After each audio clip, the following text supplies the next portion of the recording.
안녕하세요. 존잡생각의 존입니다. 네, 어제 하루 쉬었는데요. 예, 연말에 일도 빡세게 하고 술 한잔 했더니 힘들어서 못 하겠더라고요. 그래서 오늘 찾아왔습니다. 네, 오늘 주제는요. 우리 조직의 커패시티 스케일링이라는 건데요. 여기서 말하는 커패시티는 뭐 역량 혹은 조직이 소화할 수 있는 업무량이라고 할까요? 그거라고 보시면 될 것 같고요. 일단은 두 가지 축을 한번 나눠보고 생각을 해볼게요. 그 X축은 이제 회사의 스테이지 혹은 시간이고요. Y축은 회사의 이제 성장 혹은 역량인데요. 물론 이제 회사가 이렇게 성장을 하고 그에 맞춰서 팀도 성장을 하고 또 개인들도 그에 맞춰 성장하면은 참 아름답겠죠. 하지만 현실은 어떻습니까? 회사는 잘 되면은 대부분 비선형적으로 성장을 하고요. 이렇게 기하학적으로 성장을 하고 그다음에 팀은 팀별로 성장 속도가 다 달라요. 어떤 팀들은 회사 성장 속도에 딱 맞춰서 따라와야 되는 팀들도 있고 어떤 팀은 그 레버리지가 커서 좀 천천히 성장해도 되는 팀도 있고 어떤 팀은 신설돼서 가파르게 따라야 되는 팀도 있겠죠. 근데 또 개인들은 개인차가 또 엄청나게 크겠죠. 어떤 사람들은 성장 곡선이 굉장히 빠르고 어떤 사람은 좀 더 더딜 수가 있고 어떤 사람은 중간에 영입돼서 또 빨리 따라와야 되는 사람들도 있을 거고요. 그렇기 때문에 이 다양한 복잡성을 결국 회사의 성장으로 전환시키는 게 뭐 일종의 결국 경영이라고 부를 수가 있겠죠. 그럼 그중에서 회사를 일단 스케일링하는 관점에서 한번 좀 살펴볼게요. 일단 먼저 가정이 있는데 여기서 말하는 커패시티 매니지먼트의 핵심은 회사가 성장하고 변한다는 그 가정에서 출발을 해야 되겠죠. 스타트의 목표는 성장이다. 예, 폴 그레임, Y 커뮤니티의 창업자는 심지어는 스타트업은 곧 성장이다. 라는 말까지 했는데요. 저기 좋은 에세이가 있으니까 한번 읽어보시고요. 저희가 오늘 갖는 가정은 회사가 성장하는 과정에서 이 커패시티를 어떤 식으로 늘려가는가에 대해서 그 방법론을 한번 살펴볼게요.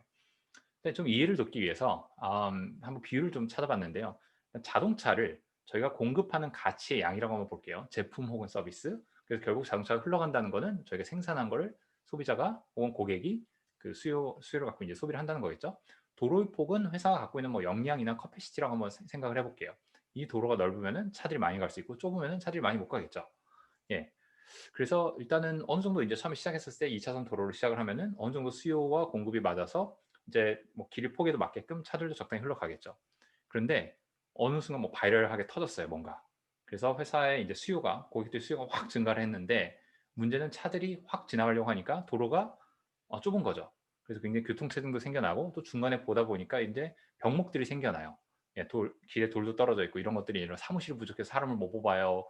또 뭐 마케팅을 해야 되는데 돈이 부족해요. 사람을 채용해야 되는데 돈이 없어요. 뭐 이런 것들이 인제 병목들이 생길 수가 있잖아요. 그래서 이런 것들을 인제 발견해야 되고 반대로 저희가 '아 이건 대박 날 것 같아.' 투자도 막대하게 유치한 다음에 사람도 잔뜩 뽑고 막 엄청 R&D도 하고 세일스팀 잔뜩 뽑았는데 파리가 날리는 거죠. 이럴 때는 굉장히 우울하겠죠. 차선들도 거의 쓰이지도 않고. 예, 결국 그래서 이 회사의 스테이지에 맞게끔 회사의 커패시티를 늘려가면서 수요에 맞게끔 이렇게 회사를 키워가는 게 되게 중요하겠죠. 그럼 여기서 이제 중요한 개념이 결국 primary constraints라고 하는데 주 제약 조건. 결국 이 성장 과정에서 항상 어떤 제약 조건이 있으면 그걸 풀고 나면 다른 데서 또 제약 조건이 발생을 하겠죠. 병목들이 항상 생겨나는데 그럼 그런 것들을 끊임없이 파악을 하고 하나하나 풀어가면서 그걸 계속 그 사이클을 도는 게 결국은 성장으로 가는 이제 경영이라고 보면 될 것 같고요. 그걸 좀 더 쪼개 보면은 인제 R&D 쪽. R&D는 수요에 맞는 생산을 해야 될 거고 그걸 위해서 뭐 사람을 채용해야 될 수도 있고 관련된 소프트웨어를 사야 될 수도 있고 뭐 하겠죠. 공장을 만들어야 될 수도 있고 세일즈 앤 마케팅 쪽에서는 그에 맞는 인제 길을 트는 게 인제 될 거고요. 또 G&A 일반 관리 쪽에서는 당연히 뭐 사무실을 얻는다든가 펀드레이징 한다든가 결국 사람들이 인사상의 뭐 이슈를 해결한다든가 하는 식으로 여러 가지 인제 병목들을 해결하는 이런 것들이 있을 수가 있을 텐데요. 그러면 그거를 좀 딥다이브해서 결국은 저런 팀들이 각각 스케일링 해야 될 텐데 그럼 팀을 하나를 좀 예를 들어서 팀 내에서는 어떤 식으로 또 스케일링을 할 수 있는가 살펴보겠습니다. 일단 뭐 요런 그림 기억하실 수 있는데 이게 저희 교과서 시절에 배웠죠. 직렬 연결, 병렬 연결. 팀을 스케일링할 때도 이 직렬 스케일링 해야 되는 경우가 있고 병렬로 스케일링 해야 되는 경우가 있는데 한번 살펴볼게요. 세일즈 앤 마케팅을 갖고 한번 예를 들어 보겠습니다. 이건 마케팅과 세일즈 전체적인 거를 굉장히 좀 추상화시켜서 간단하게 좀 쪼개 본 거고요. 마케팅 단에서 일단 막 수요가 증가하기 시작했어요. 뭐 예를 들어 뭐 입소문이 난 경우일 수도 있고 고객들이 찾아와서 "이거 이런 콘텐츠 있어요. 이거 관련된 가이드 좀 주세요. 뭐 이런 소개 자료 좀 주세요." 했는데 마케팅 팀이 준비가 안 돼 있으면 어떻게 돼요? 예, 사람이 없거나 콘텐츠가 없으면은 확대 공사를 해야 되겠죠. 그렇게 해서 인제 마케팅 팀에서 수월하기 시작했습니다. 이 차들이 어디로 가겠어요? 당연히 프리세일즈로 밀려가겠죠. 근데 세일즈 팀이 영업성이 부족해요. 그럼 고객들이 "왜 고객이 전화를 했는데 전화를 안 받아요. 이메일을 했는데 왜 답장이 없어요." 등등등. 그러면 또 프리세일즈 공사를 해서 늘려야 되겠죠. 사람들 채용을 해서. 그렇게 해서 인제 순서대로 다 늘려 나가면은 회사가 성장할 거잖아요. 그런데 고속도로 가면 뭐가 있어요? 톨게이트 가 보면은 옆에 하이패스 있죠. 예. 차들이 캐시를 갖고 있는 사람들은 다 줄 서서 기다려야 되지만 또 카드인 사람들, 하이패스인 사람들은 쑥쑥 지나가잖아요. 이런 조직이 병렬로 스케일링하는 경우인데 이렇게 세일즈 조직이 있을 때는 또 세일즈 이네이블먼트나 세일즈 오퍼레이션스 같은 조직이 있습니다. 이 조직은 나머지 조직들을 옆에서 계속 서포팅해 는 조직이죠. 그래서 이게 앞서 말씀드린 마케팅, 프리세일즈, 포스세일즈 이거는 밸류 체인이죠. 고객들의 전이 그 고객들의 여정을 따라서 가서 직렬로 연결돼 있고 그 직렬을 하나하나 스케일링 해 줘야 되는 반면에 옆에서 인제 이렇게 보조해 주는 서포팅 조직들은 병렬로서 같이 따라와 줘야 되는 그런 조직이라고 보시면 될 것 같습니다. 그래서 인제 직렬 스케일링, 병렬 스케일링을 말씀을 드렸고요. 그럼 여기서 인제 결국 핵심이 그냥 디지털처럼 '어 수요 늘었네요. 예 커피숍 늘리죠.' 하면 될 것 같지만 사실은 그렇지 않잖아요. 결국은 수요가 급증할 경우 얼마나 빨리 또 얼마나 많이 커패시티를 늘려야 되는가 혹은 줄여야 되는가가 굉장히 이제 중요한 질문이 되겠습니다. 여기서 인제 결국은 가장 중요한 그 핵심 개념 중에 하나가 램프업 타임이라는 건데요. 이 램프업이라는 게 어떤 사람이 들어와서 본인이 인제 다 트레이닝이 되고 회사에 대해서 알고 제품에 대해서 알고 고객에 대해서 알아서 본인이 밥값을 할 때까지의 기간이라고 보시면 될 것 같고요. 통상 뭐 세일즈 조직 한 6 개월로 많이 보고 R&D 같은 경우는 역할에 따라서 3 에서 9 개월로 보기도 하는데요.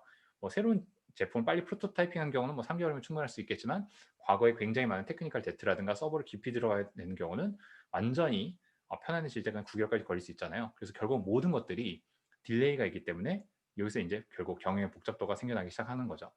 앞서 말씀드린 공사를 하는 그 과정, 사람을 채용한다든가 팀을 셋업을 하고 또 채용하는 과정에 공고도 올리고 또 우리 인터뷰 다 봐야 되잖아요. 또 들어왔으면 트레이닝 다 해야 되죠.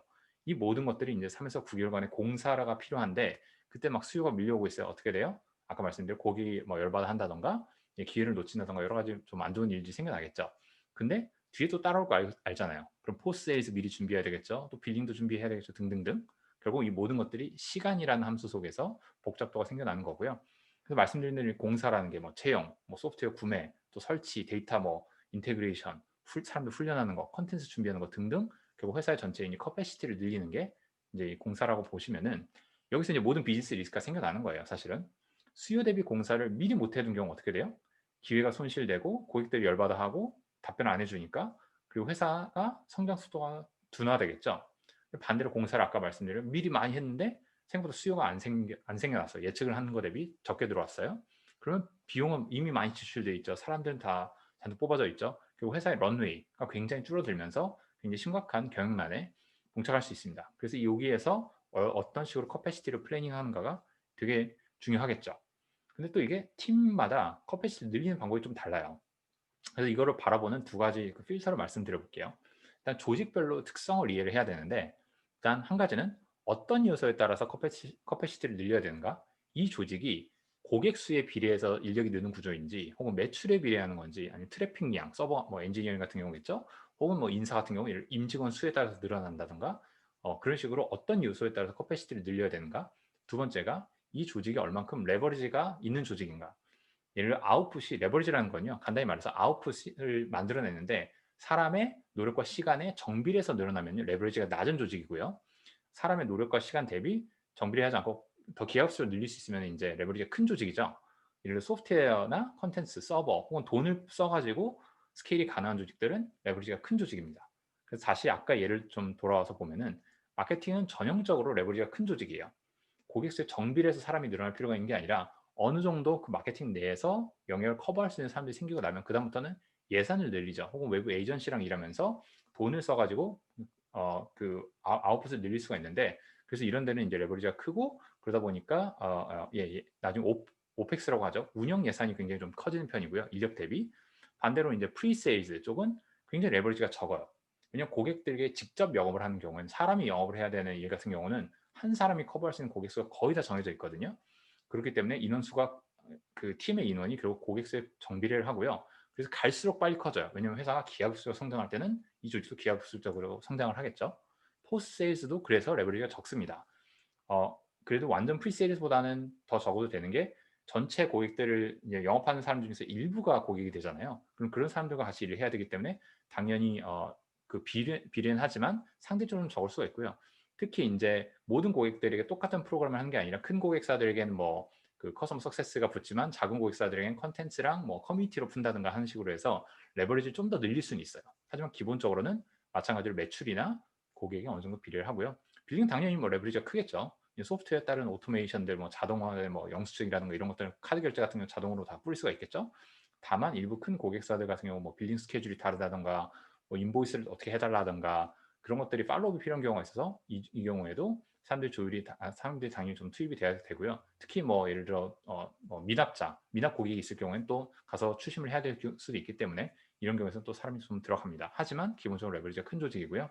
그 외에도 인제 이런 그 메타 조직들 아까 말씀드린 병렬로 스케일링하는 조직들도 레버리지가 어느 정도 대부분 큰 편이에요. 어느 정도는 그 조직 규모를 서포팅해야 되니까 조직 규모, 인력 규모를 따라가긴 하지만 말씀드린 소프트웨어를 통한 자동화 또 그 영업 조직이 셀프 서비스로 들어와서 자기 콘텐츠를 배운다든가 할 수가 있게 할 수도 있을 거고요. 또 콘텐츠가 많아지면은 당연히 다음번부터는 그 콘텐츠를 배포만 하고 알려만 주기면 되기 때문에 레버리지가 큰 조직이라고 보시면 될 것 같습니다. 이런 식으로 좀 팀별로 스케일링하는 거에 대해서 개념을 좀 잡아보시면 좋을 것 같고요. 이게 좀 더 커지면은 이제 조직별로 비율들을 찾게 돼요. 좀 영어가 많긴 한데 첫 번째는 이제 영업사원 AE, 어카운트 executive 영업이죠. 대 세일즈 엔지니어, 기술 영업 쪽이 어떤 비율로 들어가서 있었을 때 이게 4대 1인지 2대 1인지 1대 1인지에 따라서 영업이 어떻게 달라지는가를 아셔야 되고 당연히 회사의 제품이나 서비스에 따라서 다르겠죠.